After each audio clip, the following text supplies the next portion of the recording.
I'm told that there are about 4 million snooker and billiard players in Britain. It's largely played by amateurs. And in fact, there are not more than 40 professionals in the whole world. And this is their great meeting of the year, the World Professional Snooker Championships, held this year in Sheffield.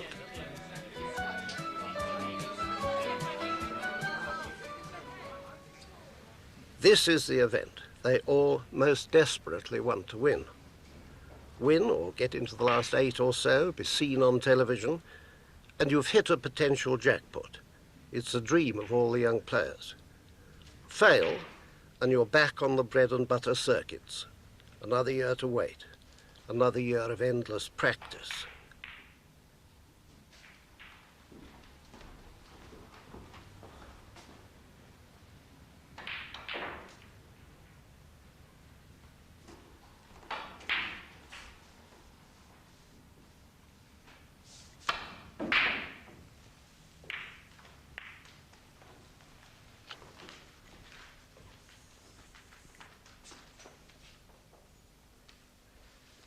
David Taylor is one of the young pros who got knocked out in Sheffield. He's an ex-amateur world champion.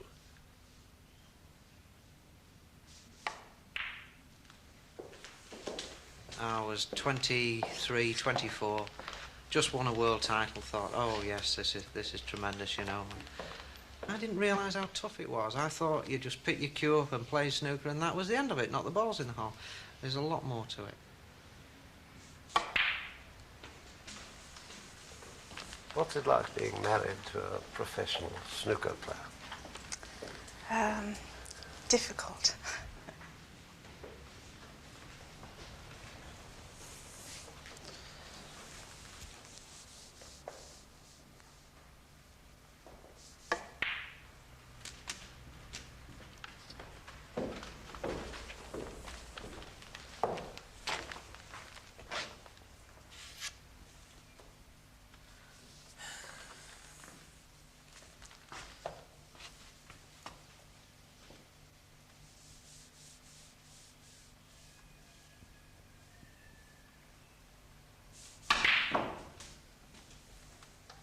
I do get very nervous, but I think all the wives do, you know. I sit there and sort of riveted to the table, you know. But I wouldn't miss it. I couldn't stay outside and not watch, you know, like I know some wives do, they can't bear to watch, but I can't bear to stay away.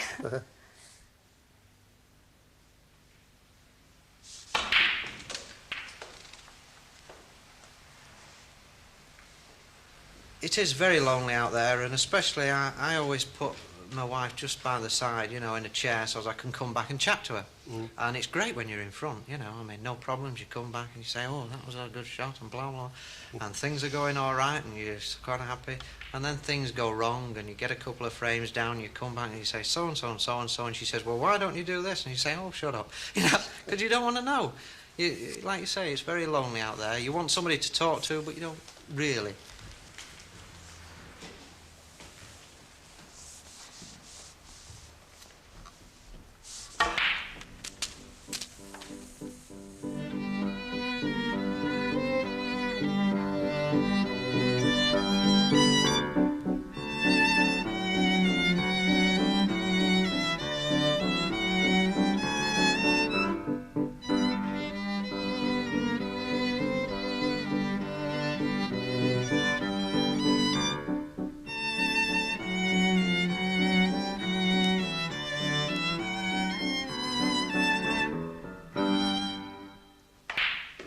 At the moment, there's only one woman professional, Joyce Gardner, a much respected player who, as a young girl, toured the country with the famous suffragette as her chaperone.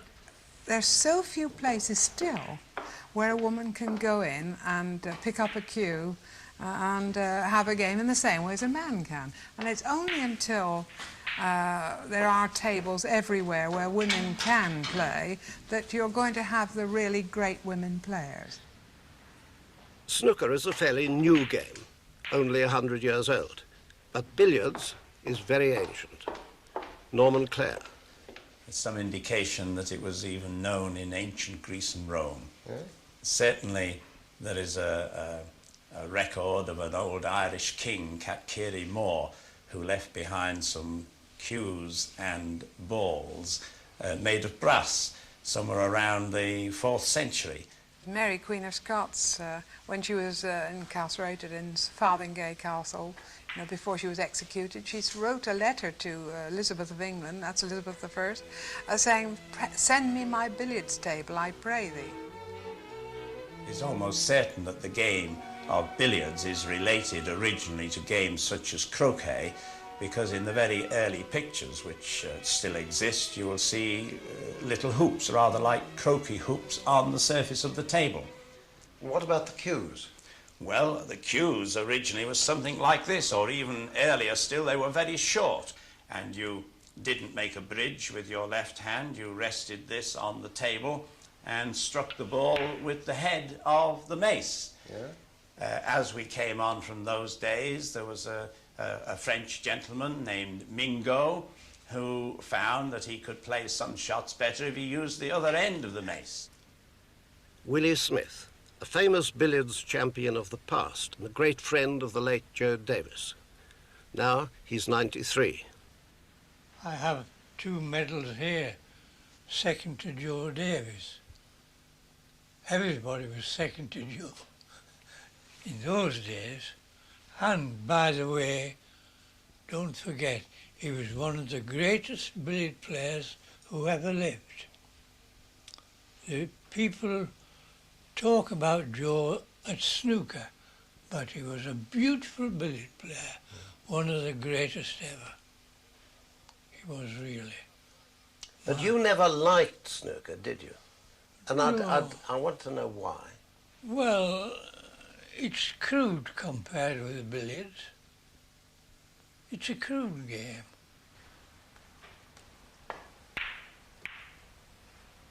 And Joe and I used to have little friendly arguments about this. He said, "Smithy, this is the coming game." I said, "Well, I know the public are mugs in many cases, but they'll not fall for this." And I was wrong. Now, I find the young players today, which I find disappointing, they concentrate their time entirely on snooker. They don't know anything about the beauty of the game of billiards, which is a lovely game to play and most satisfying. In fact, Joe Davis said to me one day, "You know, Joyce, I really love to play billiards. I have to play snooker for my living." But he said, "I love to play billiards. It's a beautiful game." Can you learn how to be a great player? No, I was always dead against coaching, and I still am in every game.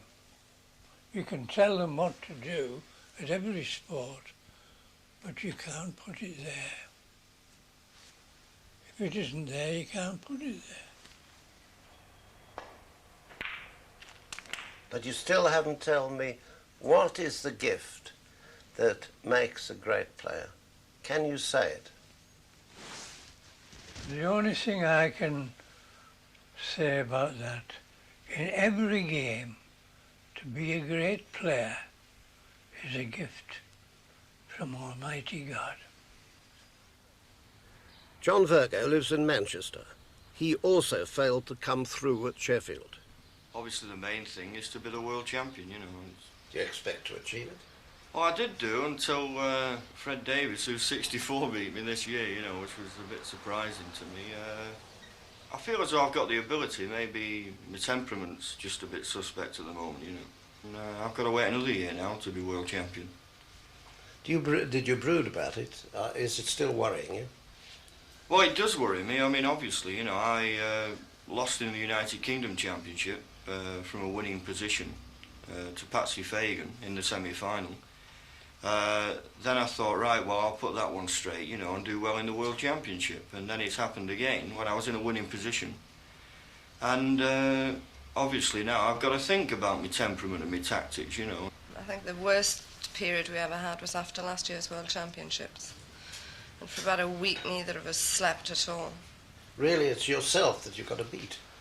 Yeah, I think so. I mean, I have great confidence when I go into the match, and probably great confidence is shown by virtue of the fact that I get in winning positions. But once I get there, I just seem to stop, you know.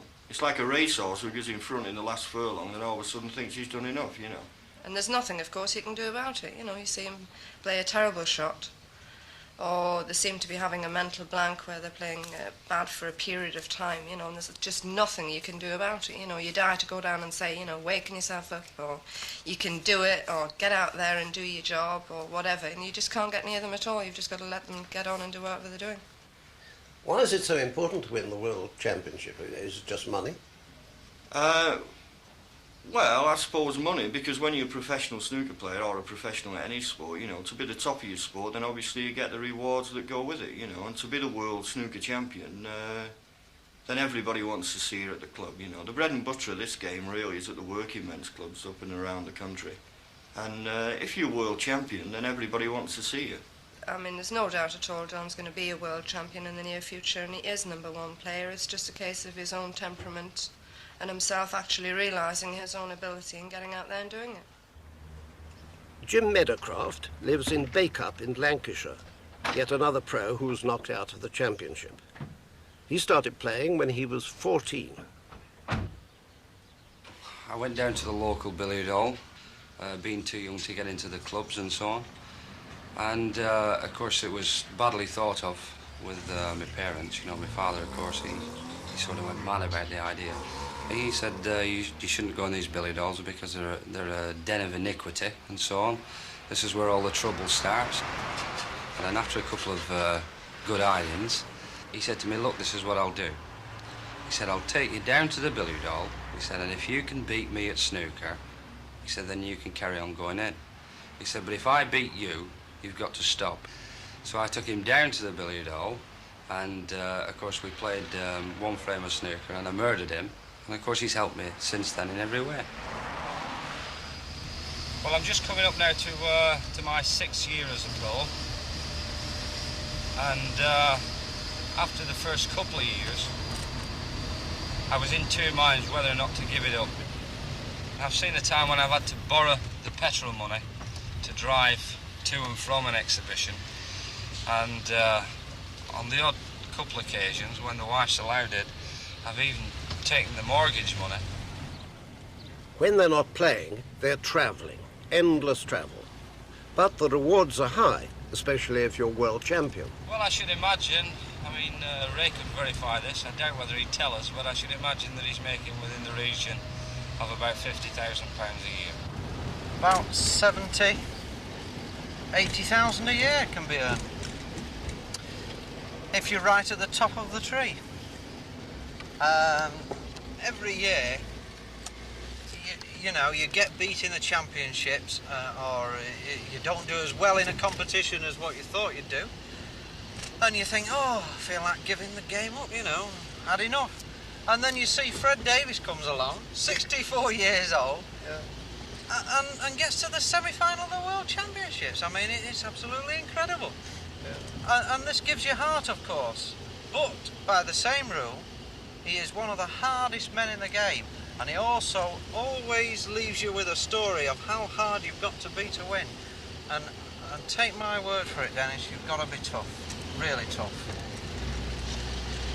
Oh, Fred looks as though butter wouldn't melt in his mouth. Doesn't he just? Doesn't he just? And there's not a harder man in the game. He smiles as he kicks you through the floor.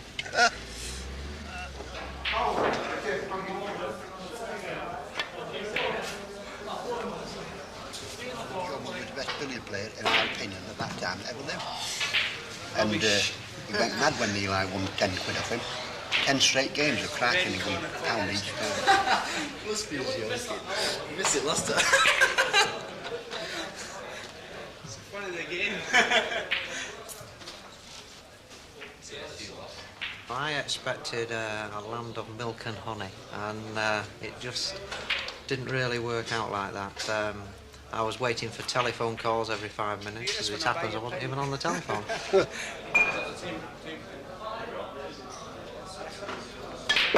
my opinion, temperament-wise, thing like queuing ability, the best player in the world, in my opinion, is Hurricane Higgins. You think that? Honestly, yes. Yeah? If you could put it all together, as it should be done, and be a gentleman about the game, you would be the best player in the world.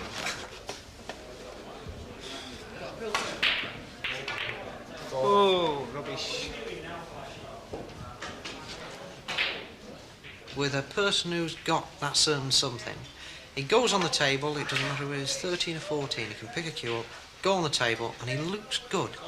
Now that is the difference. You can bet 10 lads, and they're all the same age, all 12, 13, and they all look very awkward at a snooker table with a cue in the hand. But you'll get one of them, it might be 1 in 100, you think, oh yeah, he looks good. Well, how's the skill? Well, I don't know. Okay, come on.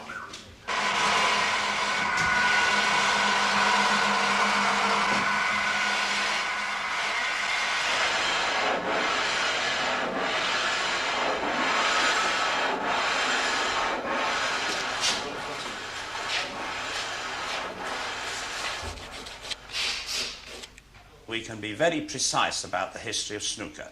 It was virtually a game invented or constructed by army officers in India in a town called Jabalpur in the year 1875, just over 100 years ago.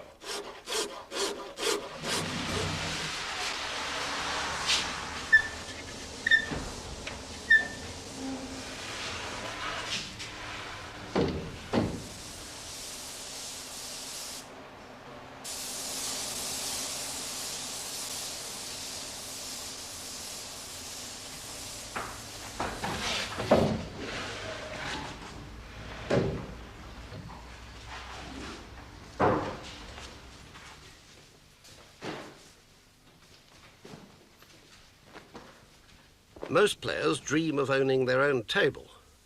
Barry Price has gone one better. I'll just show you how it works.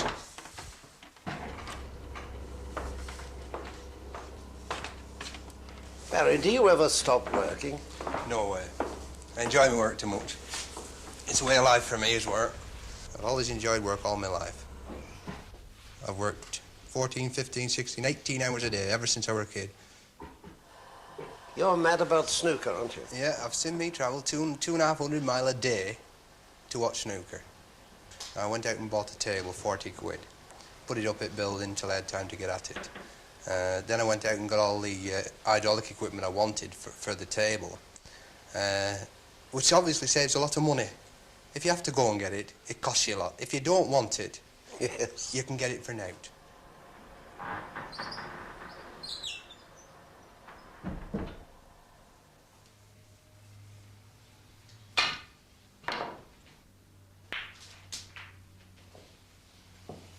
If you tend to leave the game alone, I think, for any longer than a couple of weeks, there's a tendency that you lose your form, even when you've perhaps been playing brilliant snooker. A lovely shot. So the idea is, I think, to keep practicing, and hopefully you're going to keep fairly consistent. What happened in the World Championships? Well, from my part, I think, Dennis, a bit of a disaster, really. Because playing against Pat Houlihan this particular year, who I've met twice before. In fact, it's only November that I played him in the UK Championships. And I knocked him out in the round before I played Ray Reardon, beating him by 8 frames to 1. But of course, when I played him at Romley in the qualifying sections, it turned out to be a different story because he finished finished me off 9-6.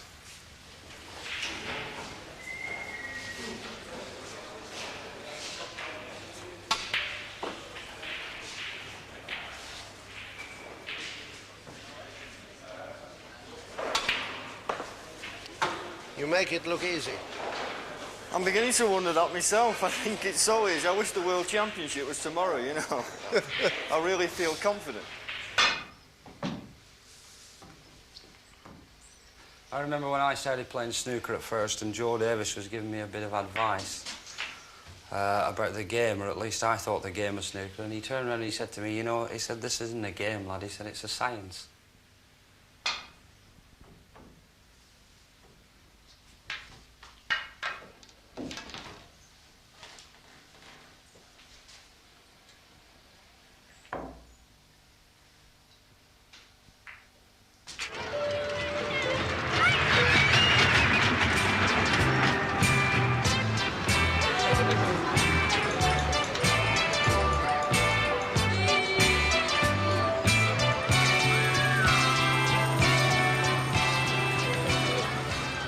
In summer, the holiday camp circuit provides employment for some of the pros. David Taylor, for example, in and around the Isle of Wight, driving 1,300 miles a week. John Virgo at Skegness and Clacton. Jim Meadowcroft at Filey and Pathelly.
So just get down onto the shot and we'll see just how you look from there.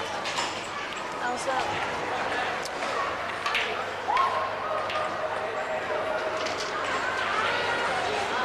Fine, you can take the shot when you're ready. I'll miss it. Doesn't matter. Told. Almost. You played, didn't you? Pardon?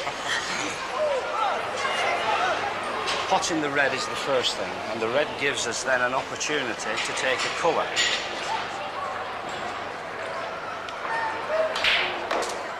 Time there. You just take your time.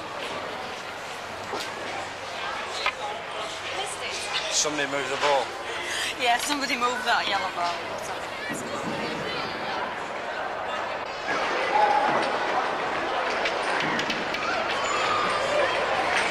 Push it through very gently.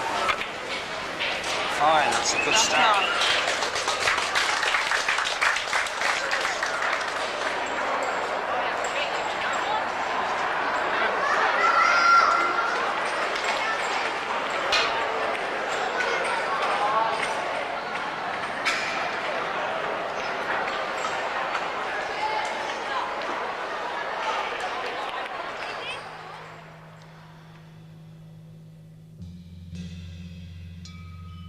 Well, how's the skill? Well, I don't know.